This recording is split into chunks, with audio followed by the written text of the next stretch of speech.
Kirill the Thrill delivers, and the Wild pick up a 3-2 win in overtime. We break down all of the action as well as a look at the new Central Division standings on today's Locked On Wild Postcast. You are Locked On Wild Postcast, part of Locked On Sports Minnesota, your team every day.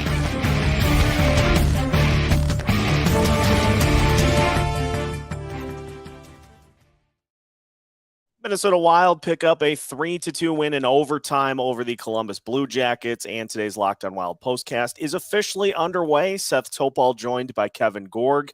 Kevin, it was an exciting game, to say the least. The Wild, though, found themselves down 2-0, but not for lack of trying. Elvis Merzlikins just stood on his head early on in this game, and the Wild just kept chipping away, and finally were able to find the back of the net and come away with a win.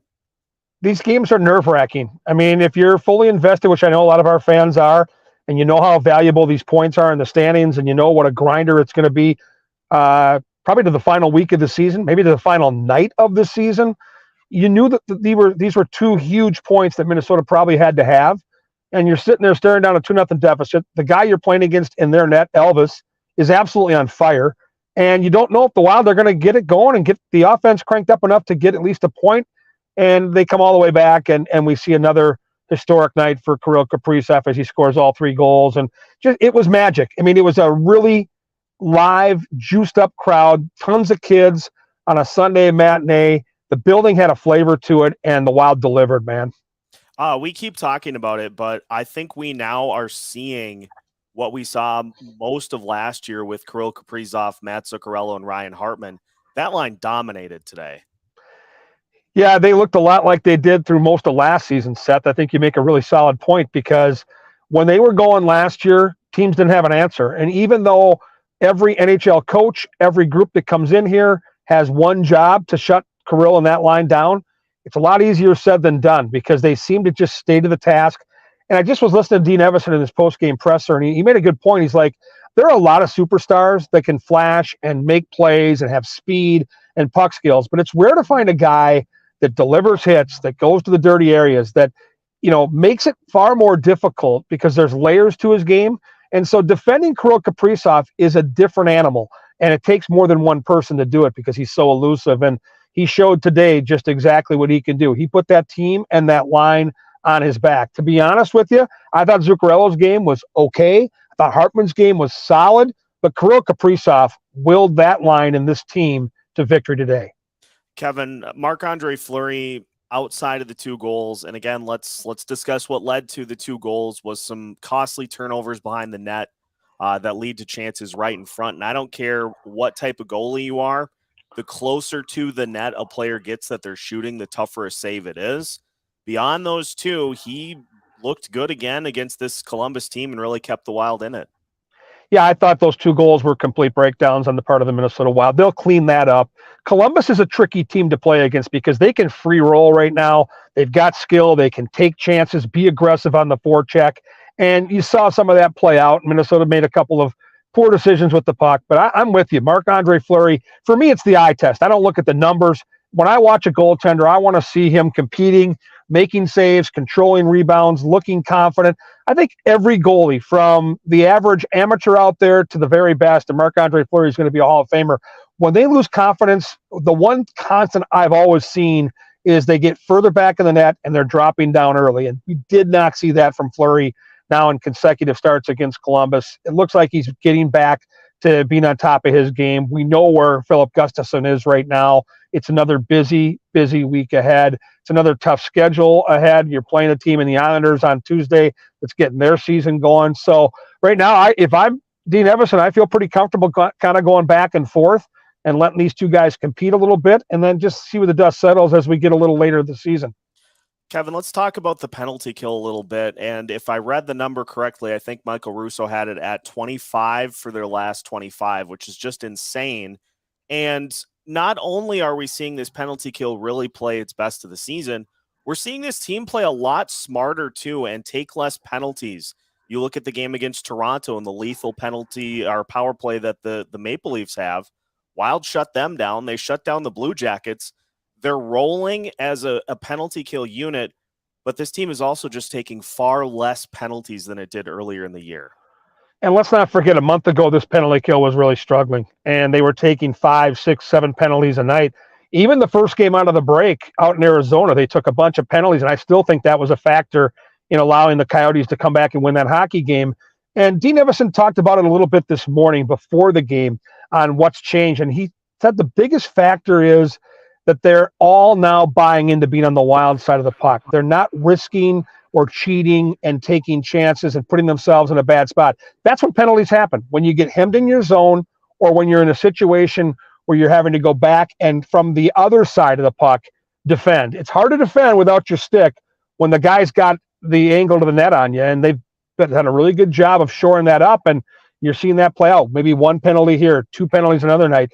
A lot easier, a lot less pressure on the penalty kill when you're not taking 5 or 6 a night. And now they've got their confidence. And let's not sleep on the fact that the most important penalty killer in any team in any sequence is the goalie. And they've gotten some great goaltending along the way too. Yes, most definitely. And it all leads to the Wild coming away with a 3-2 win here in overtime. And it leads to a new shift in the division standings, which we'll talk about here in a little bit, because those top 2 teams that have been there forever, one of them is now in the wild card chase. So we'll talk about all that as we continue today's Locked On Wild postcast after a word from our sponsors, which today include Athletic Greens. If you are looking for something to help you with your vitamin and supplement routine, Athletic Greens is as easy as it gets. All it takes is 1 delicious scoop of AG1, and you're absorbing 75 high-quality vitamins, minerals, whole food sourced superfoods, probiotics, and adaptogens to help you start your day right. Plus, it's lifestyle friendly. Whether you eat keto, paleo, vegan, dairy-free, or gluten-free, AG1 is a small micro habit with big benefits. It's one thing you can do every single day to take great care of yourself. Right now, it's time to reclaim your health and arm your immune system with convenient daily nutrition. It's just 1 scoop in a cup of water every day. That is it. No need for a million different pills and supplements to look out for your health. And to make it easy, Athletic Greens is going to give you a free 1-year supply of immune-supporting vitamin D and 5 free travel packs with your first purchase. All you have to do is visit athleticgreens.com/NHL Network. Again, that's athleticgreens.com/NHL Network to take ownership over your health and pick up the ultimate daily nutritional insurance. Continuing today's Locked On Wild postcast as the Minnesota Wild pick up a 3-2 win in overtime. Seth Topal joined by Kevin Gorg. Kevin, the Winnipeg Jets are now in Wild Card 1 as they have fallen all the way out of the top 3 in the division. They're losing to the Islanders today 2-0. And with that, coupled with how Dallas has played recently, and the fact that despite the start of the season, the Wild now are in the 2 spot in the division, seems like Bill Guerin is leaning towards making an addition at the deadline, depending on how things shake out. And it's largely in part to how this team has played over the last week or so to kind of get back into it. For me, it all turned the night that they lost to the Avalanche. You know, at that point, they were 1-2-1 on that critical 7-game homestand. It was a demoralizing loss. It was a night where Colorado came in depleted and tired, and Minnesota outplayed them from start to finish and still lost the game. From that point on, the switch has been made, and this team built off that game. They played terrific that night, and they won the next 3 games on that homestand, one on the road, got 3 out of 4 points, and then come back here today with that emotional win led by Kirill Kaprizov. It's Bill Guerin said all along, I'm going to read the tea leaves and let the team tell me what to do. And this morning when he spoke to the media, he hinted that he's not afraid to make a move. Now, he said he's not going to mortgage a bunch of prospects and first-round picks just for a rental, but he really liked the moves he made last year. He talked about 2 of the 3 guys that are still here, and Jacob Middleton and Marc-Andre Fleury, and that really seemed to be what he was most interested in. So if I'm a Wild fan and I'm trying to figure out what Bill Guerin might do, look at a player that the Wild can afford, not just here down the stretch, but moving forward for the next year or 2, and look for a player that can probably help them on the offensive side of the puck. Bill Guerin said this morning, loves his goaltending, loves his defense, isn't worried about the Brodin injury, thinks he'll be back sooner rather than later. All good news. He did say, though, if they can add a little offensive punch, he would not be afraid to do it. although he did say, I'm not going to force it either. So it's an important week. It's all going to come to a crescendo on Friday. Bill Guerin and his entire management staff are traveling to Vancouver and Calgary this week. It's a huge week for the Minnesota Wild. I mean, it is giant. The Islanders are right like the Wild, deadlocked in a huge race for a playoff spot. And then you've got Vancouver and Calgary. And we know that Calgary game's going to be just amped up there at the Saddle Dome. So buckle up. It's going to be a great little ride. And I think Bill Guerin will once again try to put the Wild in a great position here. Well, and you look at it too, just with what has happened again over the last week. The Blues have sold off more pieces. The Nashville Predators just sent Nino Niederreiter to Winnipeg, so it looks like maybe they're done. You've got maybe one other team that's not in the playoff picture right now that's going to be fighting for a spot, and that's Calgary. And so if the Wild can take care of business in that home and home coming up, they put themselves in a really good opportunity, and they put some real pressure on Calgary the rest of the way. And let's not forget, if you were handicapping the Western Conference before this season started, the experts all talked about three teams: Colorado, the defending champs, Calgary, and Vegas. And Calgary was considered the most dangerous team to Colorado. They make the big move. They bring in Huberdeau. They've got a bunch of talent. They've got all these players. It hasn't worked so far. They're a scary team when they get going, especially in their building. But you're right. Minnesota right now is in a great spot. A win like today, where this was one of the game, I think the game they had in hand on Calgary, who lost last night. You get 3 of those 4 points, and you can pretty much guarantee now, barring something completely unforeseen with some teams that are trying to sell, that you've got yourself in the top 8, and then you can worry about trying to win a division and trying to get home ice. It's remarkable that those words are coming out of my mouth right now, Seth, because 10 days ago, we were all worried that the Wild would be sellers and they wouldn't even be in the playoff conversation. So right now, we're thinking home ice. We're talking about a division title that's within their reach. And to me right now, Dallas, the way they're playing, isn't even the team to beat in this division. It's probably Colorado because they're getting healthy, and they are the team that you have to fear the most. So what fun this is. Yeah, it's been just amazing to see teams battling here over the last couple of weeks for position. You talk about the Islanders coming up on Tuesday, and they made the move to get Bo Horvat to try to help them with some offense as well. It's still a team slower, and so it's going to be a physical matchup for the Wild come Tuesday, but another opportunity for them to try to pick up a couple of points and continue to try to build towards staying in that top 3 as opposed to a wild card spot. Yeah, it's going to be a tough game. I think it's going to be a one-goal type of hockey game. I think, 11 of the last 14 Wild games have been a one-goal game.